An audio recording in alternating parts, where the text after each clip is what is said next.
I always admired my wife Sarah for her discipline. From the day we got married, she kept our house spotless, everything in its rightful place. Shoes aligned perfectly near the door, books stacked in neat rows on the shelf, the dining table, always polished and shining like glass. Her pedantry, as some might call it, never bothered me. In fact, I loved it. After a long day at work, walking into a home so perfectly arranged gave me peace, stability, and comfort. But sometimes I wondered if Sarah's obsession with order was more than just a habit. She didn't simply keep things clean, she monitored them. Every item in the house had its exact spot. If a fork was out of place, she noticed instantly. If a cushion on the couch leaned slightly to the left, she fixed it without hesitation. Friends laughed, saying she'd make a great sergeant. I laughed too, but deep down, I admired her commitment. Daughter life was simple, predictable, and steady. At least that's what I thought until one day, when I noticed something unusual. It began with a notebook. Sarah usually kept a small planner on her nightstand, filled with to-do lists, grocery items, and reminders. I'd seen her scribbling, and it countless times, nothing unusual. But one evening, as she prepared dinner, I went into the bedroom to grab my phone charger. My eyes fell on her notebook. Normally, I wouldn't even glance at it, respecting her privacy, but something caught my attention. It wasn't where it usually was. Instead of lying neatly on the nightstand, it was tucked halfway under the mattress. Strange, I thought. Sarah never misplaces anything. Why would she hide her planner? Curiosity tugged at me. I pulled it out and opened it. The first few pages were normal grocery lists, cleaning schedules, her neat handwriting. But as I flipped further, the entries grew different. Instead of shopping lists, there were notes.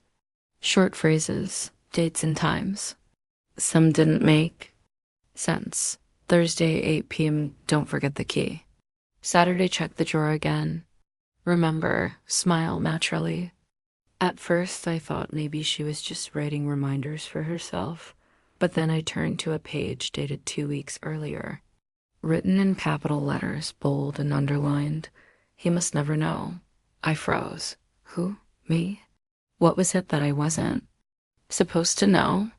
I quickly returned the notebook before Sarah came back, my heart pounding in my chest.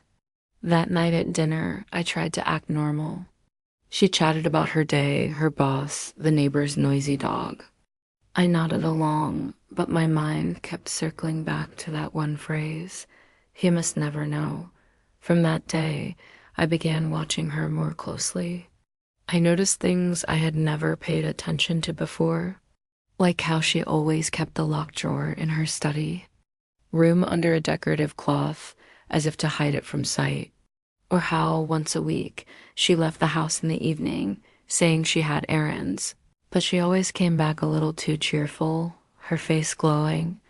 I didn't want to accuse her of anything. Maybe I was overthinking. Maybe her notes were harmless, but doubt had been planted in my heart, and it grew each day. A week later, another clue surfaced. It was a rainy Tuesday evening. I got home earlier than usual, my office sending us back. Because of the storm, Sarah wasn't expecting me, I could tell. As I walked in, I heard her in the study. The door was slightly ajar, and I could see her bent over the desk, scribbling quickly in that same notebook. That she wasn't writing grocery lists.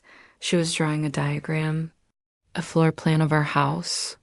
Certain areas were circled our bedroom, the kitchen cabinet, the basement door. Next to each circle were cryptic notes. Safe, check again, never move this. I stepped back before she noticed me, my mind spinning. Why would she map out the house? What was she checking? What was she keeping safe? That night, I barely slept. My wife, the woman I trusted with my life, was hiding something right under my nose. And I was determined to find out. Over the next few days, I quietly investigated. When Sarah went out, I searched the house. The locked drawer in her study. I tried to open it, but the key was nowhere in sight.